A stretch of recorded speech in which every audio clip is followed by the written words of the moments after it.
किसने अगर अपने बेटे को डॉक्टर बनाया तो उसका अब डॉक्टर बनाया, उस पढ़ करके आया अपनी तालीम की बुनियाद पे, अगर अल्लाह उसे नवाज रहा तो तुम्हें तकलीफ क्यों है भाई? किसी ने अपने बेटे को इंजीनियर बनाया, किसी ने अपने बेटे को आलिम बनाया, और आलिम भी बनाया तो वो भी 12 साल 15 साल पढ़ा है मदरसे में। अगर वो फाइनेंशियली स्ट्रॉन्ग हो रहा तो किसी को तकलीफ क्यों होती है? उसने अपने बेटे को गालियां नहीं सिखाई। ये बैठे तुम्हारे यहाँ हजरत कारी शौकत साहब, आपको पता है मैं जानता हूँ इनके वहाँ जहाँ के रहने वाले, वहां से जानता हूँ, मिडिल क्लास फैमिली से है, बहुत अमीर नहीं है, अल्लाह का शुक्र है, लेकिन दरमियाना घर है। अपने बच्चों को पढ़ाया और आज इनका बेटा मौलाना अताउल मुस्तफा मिसबाही माशाल्लाह, आज उनका तस्करा मैं दूसरी जगहों पे जाके सुनता हूँ तो हमारा सीना चौड़ा होता है कि हमारे रुकनुद्दीन सराय के इमाम साहब का बेटा है। बेशक सुभान अल्लाह। और जब एक इमाम का बेटा पढ़ा सकता है, और इमाम को तो ये चाहती है जनता कि इसको तो सांस भी मत लेने दो, मिजाज के खिलाफ कोई बात कह दी तो नाराज हो गए, नमाज भी पढ़ेगा बुराई भी करेगा। एक मसला बहुत चला पिछले दिनों, हमसे भी कुछ लोगों ने सवाल किया कि 2-4 लोग नमाज पढ़ना छोड़ दें तो इमाम साहब को चले जाना चाहिए। मैंने कहा कौन सी किताब में पढ़ा भाई तुमने ये मसला? नहीं पढ़ा, कहाँ है तुमने? हुज्जतुल हेकड़ी में पढ़ा हो तो वो तो हमारे लिए दलील है नहीं। कहाँ है ये? पूरी दुनिया के किसी मुफ्ती से लिखवा के लाओ ये बात कि कुछ लोग नमाज पढ़ना छोड़ दें तो इमाम को चले जाना चाहिए। मैं रुकनुद्दीन सराय की बात नहीं करता, मैं पूरे भारत की आलम इस्लाम की बात करता हूँ। लिखवा करके लाओ, कहाँ लिखा है? अरे एक भी आदमी नमाज पढ़ना ना छोड़े और इमाम के अंदर अगर कोई शरी खामी है तब जाना चाहिए इमाम को। अगर ऐसी कमी है कि जिस कमी की बुनियाद पर नमाज नहीं होती तब इमाम को जाना चाहिए। यह नमाज में कराहत तहरीमी या उसके अंदर कोई ऐसी लहने जली करता है तब जाना चाहिए। बाकी 1-2 नहीं 10-20 भी छोड़ दें, जबरदस्ती डंके की बुनियाद पर, डंडे की बुनियाद पे भेजोगे तो हक़्क़ुल अब्द का गुनाह तुम्हारे जिम्मे आएगा। तुमने अपनी नाक बचाने के लिए उस इमाम को भेज दिया, वरना भेजने का कोई शरीयत में जवाज नहीं है मेरे साथी। ये मैं स्टेज पे बता के जा रहा हूँ, उलमा भी तशरीफ फरमा, कहीं पर भी पूछ लेना। जिसे देखो, अरे बच्चों को पढ़ाओ यार, पढ़ाओ बच्चों को, ये कहना चाहता हूँ। नाम इल्म से जिंदा रहता। जोर से बोलिए, नाम इल्म से जिंदा। ऊंचा बोलिए, नाम इल्म से। इल्म से हाफिज मिल्लत बहुत गरीब फैमिली से। जी सही बात। भोजपुर में बहुत, लेकिन देखो आलिम बने, और आज देखो सिर्फ भारत नहीं जानता हाफिज मिल्लत को, जहां जहां भी अहले सुन्नत के हलके मौजूद हैं वहां वहां हाफिज मिल्लत के परवरदा मौजूद हैं, बिलवास्ता या बिला वास्ता।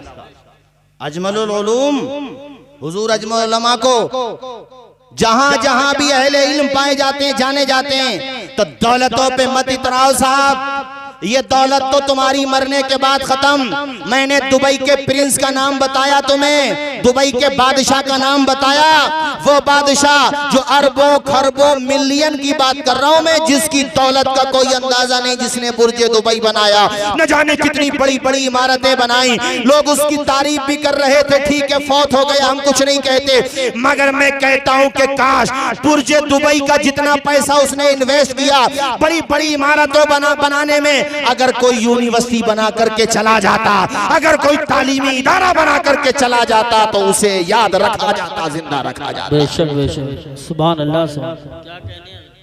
आजम खान साहब से इख्तलाफ हो सकता है, मतभेद भी हो सकते हैं, मगर उन्होंने जो तालीमी इदारा बनाया ये मामूली काम नहीं था। बेशक उत्तर प्रदेश के मेरे भाइयों, मजलूम समाज के मजलूम दोस्तों, एक इंटर कॉलेज बनाओ तो आसान नहीं होता।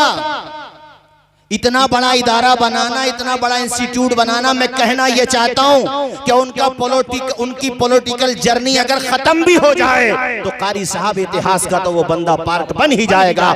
हमें कोई हमदर्दी या मुखालफत नहीं है, मगर हमारी आदत यह है कि जो बंदा मजलूमों के लिए, कमजोरों के लिए, वंचितों के लिए, कमजोर तबके के लोगों के लिए अगर कोई ऐसा काम करता है जिससे उसका फायदा होता है तो हमारा अखलाकी फर्ज बनता है कि हम उसके उसके लिए आवाज उठाएं, उसके लिए कम से कम बोले।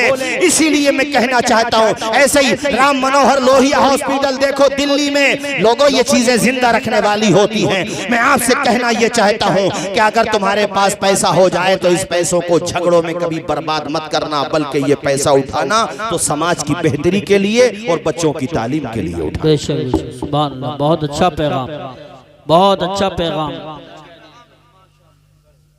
अब अल्लामा हाशिम साहब से बात चली, कितने शागिर्द हैं कारी साहब?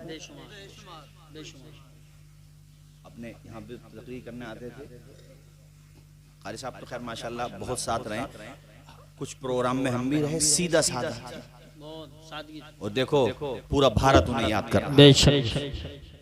इल्म के कारून का खजाना है दौलत, तो हाँ दौलत दे अल्लाह ताला तो ये दुआ जरूर मांगो, मौला उस्मान गनी की सखावत की खैरात अता कर दे। आमीन। जरा ऊंचा बोलो, जरा ऊंचा बोलो।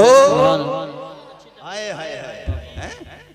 हुजूर ने एक मौके पे गज़वे तबूक के लिए जब चंदा हो रहा था तो पता है एक दो ऊंट थोड़ी, सैकड़ों ऊंट।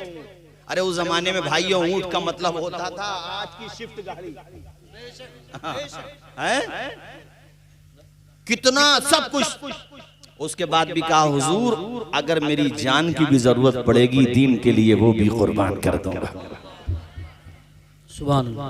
इन नौजवानों को, इनकी कमेटी का नाम मैंने 4-5 साल पहले कारी शौकत साहब, शायद मेरे ख्याल से हुसैनी कमेटी रखा था शायद ऐसे ही, तो मैं कहता हूँ कादरी हुसैनी कर लो। कारी साहब ने माशाल्लाह जिक्र किया तो मुझे याद आया कादरी हुसैनी कमेटी। हमारे आरिफ भाई हों, जिलानी हों, या हमारे हसनैन भाई हों, ये जितने भी भाई हों, छोटे हों बड़े हों, और आप भी तो सब हमारे भाई ही हो जो यहाँ पर आए हो। सलाम करता हूँ आप सब लोगों को। आपने अगर अपना पैसा लगाया तो किसी और का नाम ऊंचा करने के लिए नहीं, बल्कि हुजूर की निस्बत से हम गुलामों का नाम ऊंचा कर देंगे। सुभान अल्लाह, सुभान क्या कहने बाबा। दो जहां में काम आए जो ऐसा कोई काम कीजिए, दो जहां में काम आए जो ऐसा कोई काम कीजिए, दो जहां में काम आए जो ऐसा कोई काम कीजिए, जिंदगी का एक एक पल मुस्तफा के नाम कीजिए, जिंदगी का एक एक पल बोलो मुस्तफा के, सारे लोग बोलिए नाम कीजिए मुस्तफा के, जिंदगी का एक एक पल मुस्तफा के नाम कीजिए, दो जहां में काम आए जो ऐसा कोई काम कीजिए, जिंदगी का एक एक पल मुस्तफा के नाम कीजिए। सुभान अल्लाह।